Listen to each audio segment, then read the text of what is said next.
ये पूरी जिम्मेदारी उत्तर प्रदेश के मुख्यमंत्री पर आती है, क्योंकि उन्होंने उत्तर प्रदेश की विधानसभा में खड़े होकर कहा था कि मिट्टी में मिला देंगे। देखो, आपने ये कहा ना, ये कोई जबान है एक देश के सबसे बड़े प्रदेश के मुख्यमंत्री की, जो बीजेपी के लोग उनको नरेंद्र मोदी के बाद या उनसे पहले प्रधानमंत्री बनाना चाहते हैं, कि सुप्रीम कोर्ट मॉनिटर्ड, इसमें इन्वेस्टिगेशन होनी चाहिए, कमेटी बननी चाहिए।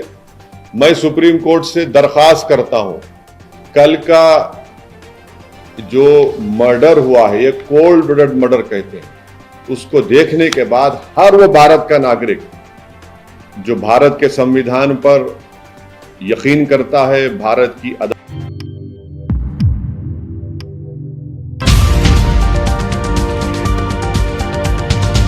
ये पूरी जिम्मेदारी उत्तर प्रदेश के मुख्यमंत्री पर आती है, क्योंकि उन्होंने उत्तर प्रदेश की विधानसभा में खड़े होकर कहा था कि मिट्टी में मिला देंगे। देखो, आपने ये कहा ना, ये कोई जबान है एक देश के सबसे बड़े प्रदेश के मुख्यमंत्री की, जो बीजेपी के लोग उनको नरेंद्र मोदी के बाद या उनसे पहले प्रधानमंत्री बनाना चाहते हैं, कि सुप्रीम कोर्ट मॉनिटर्ड, इसमें इन्वेस्टिगेशन होनी चाहिए, कमेटी बननी चाहिए।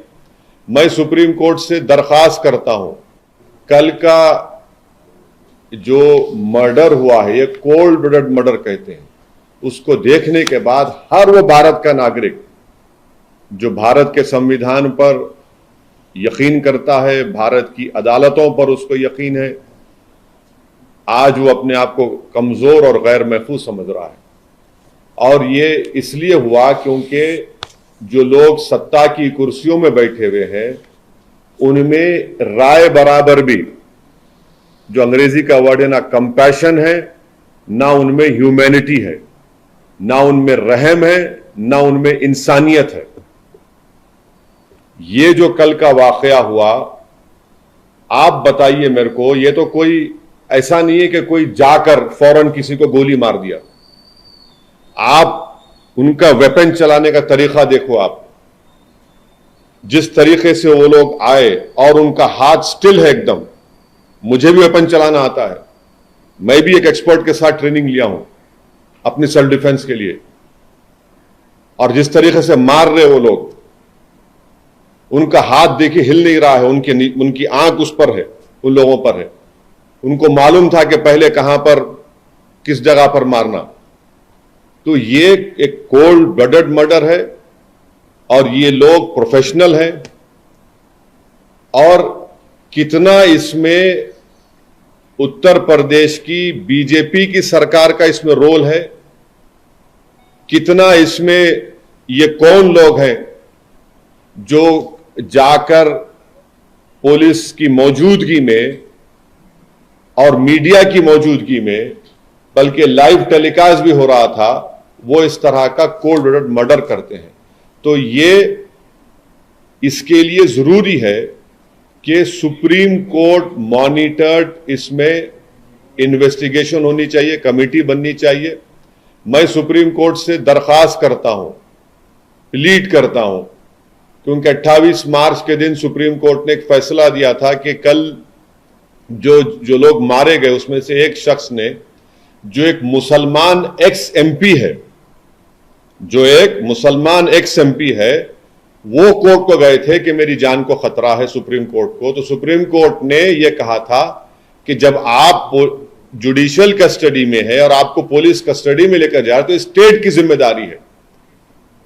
अब सुप्रीम कोर्ट इस मसले को सोमोटो ले, और सुप्रीम कोर्ट एक कमेटी बनाए, सुप्रीम कोर्ट एक इन्वेस्टिगेशन टीम बनाए, टाइम बाउंड तरीके से उनको टाइम दिया जाए, और उस इन्वेस्टिगेशन टीम में उत्तर प्रदेश का कोई भी ऑफिसर ना हो।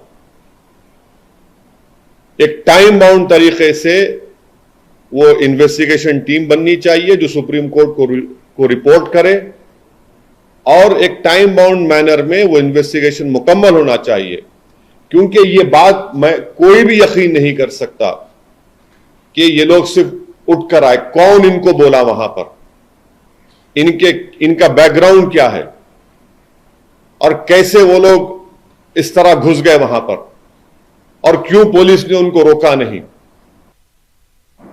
तो ये जरूरी है, हम तो सुप्रीम कोर्ट से उम्मीद करते हैं कि सुप्रीम कोर्ट इस मसले को सो मोटो लेगा, एक इन्वेस्टिगेशन टीम सुप्रीम कोर्ट बनाएगा जो सुप्रीम कोर्ट को रिपोर्ट करेंगे, और उसमें बेहतर होगा कि कोई भी उत्तर प्रदेश का ऑफिसर ना हो, क्योंकि उनकी मौजूदगी में, उनकी कस्टडी में इन दो लोगों की हत्या की गई है।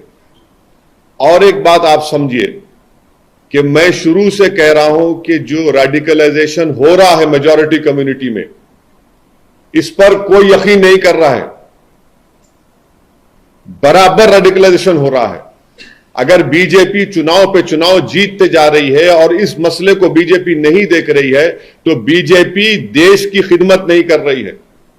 ये कौन है? अगर ये जो कल जो लोग हत्या किए, अगर इनका ताल्लुक उत्तर प्रदेश सरकार से नहीं है, मैं सवाल उठा रहा हूं, मुझे नहीं मालूम है नहीं है, अगर नहीं है तो फिर ये रेडिकलाइज कैसे हुए, और इतना वेपन उनके पास कहां से आया? ये कोई कट्टे नहीं थे, एक साथ मारे जा रहे हैं, और कहीं पर भी वेपन ब्लॉक नहीं होता उनका हाथ देखिए आप। ये रेडिकलाइज एलिमेंट से अगर ये उत्तर प्रदेश की सरकार से नहीं है तो ये रेडिकलाइज, हाईली रेडिकलाइज है, और बीजेपी इसको प्रोसेसाइड करती है। नहीं कुछ हो नहीं रहा है। अरे भाई कैसा नहीं हो रहा है? देखो ना ये लोग कौन है, गोली मारकर कौन सा रिलीजियस नारा क्यों लगाते आप? इनको आप आतंकवादी नहीं कहेंगे तो क्या कहेंगे? देशभक्त कहेंगे इनको आप? क्या इनको आप फूल का हार पहनाएंगे ले जाकर ये लोग? और जो लोग टीवी के स्टूडियोज में बैठकर जश्न मना रहे थे एनकाउंटर का, शर्म से डूब मरो तुम लोग वल्चर्स हो। अब खाओ उन लाशों को जो पड़ी हुई वहां पर। आप जश्न मना रहे थे ना एनकाउंटर का, अब देखिए क्या हो रहा है। ये क्यों आप भूल रहे हैं कि आज बीजेपी सत्ता में, कल कोई और होगा तो यही नंगा नाच चलेगा, यही इंसानियत के ऊपर ये बर्बादी होगी। जब क्या करेंगे आप लोग? जश्न मना रहे थे, मनाइए जश्न आज आप। हम यही कह रहे थे कि जश्न मनाओ जब जमहूरियत कामयाब होगी, जश्न मनाओ जब कोर्ट सजा देगा, जश्न मनाओ जब संविधान और मजबूत होगा, लोकतंत्र मजबूत होगा। मगर आप लोग जश्न मना रहे हैं कि हो गया एनकाउंटर। अब देखिए, पहले जब तक लाइव विजुअल्स नहीं आए थे, कई टीवी चैनल चला दिया, एनकाउंटर हो गया उन लोगों का। उसके बाद जैसे ही मीडिया के सामने पिक्चर्स आए कि मीडिया की मौजूदगी में एनकाउंटर हुआ, वो पूरे जो चील कौवे हैं खामोश बैठ गए। उनको समझ में नहीं आया कि अब कैसा उसका दिफा करें, कैसा उसको जस्टिफाई करें। इसीलिए हम कह रहे हैं कि आप समझिए इस बात को, एनकाउंटर सलूशन नहीं है, बल्कि मैं आपके जरिए से देश को याद दिलाना चाहता हूं कि यही इस तरह के सिलसिला शुरू हुआ था जब विश्वनाथ प्रताप सिंह के भाई की हत्या हुई थी 89 में। 1989 से सिलसिला चल रहा है जब ये टास्क फोर्स बनाई गई थी। हर किसी को आप मार देंगे गोली, तो फिर कोर्ट किस लिए भाई, अदालत किस लिए? अरे जो लोग जश्न मना रहे हैं, जो लोग एनकाउंटर पर भरोसा करते हैं, अरे भाई तुम सोचते क्यों नहीं हो कि गांधी के कातिल को कोर्ट मिला, इंदिरा गांधी के कातिल को कोर्ट मिला, राजीव गांधी के कातिलों को कोर्ट मिला। आपसे निवेदन है कि आप हमारे चैनल को सब्सक्राइब जरूर कीजिएगा, ताकि आपको वो खबरें पहुंचती रहें जिनको गोदी मीडिया नहीं दिखाता है, वो हम आप तक पहुंचाने की कोशिश करते हैं। फिलहाल इस वीडियो में इतना ही, हमें दीजिए इजाजत। आगे फिर मुलाकात होगी आपसे किसी ऐसी खबर के साथ। तब तक के लिए जय हिंद, धन्यवाद।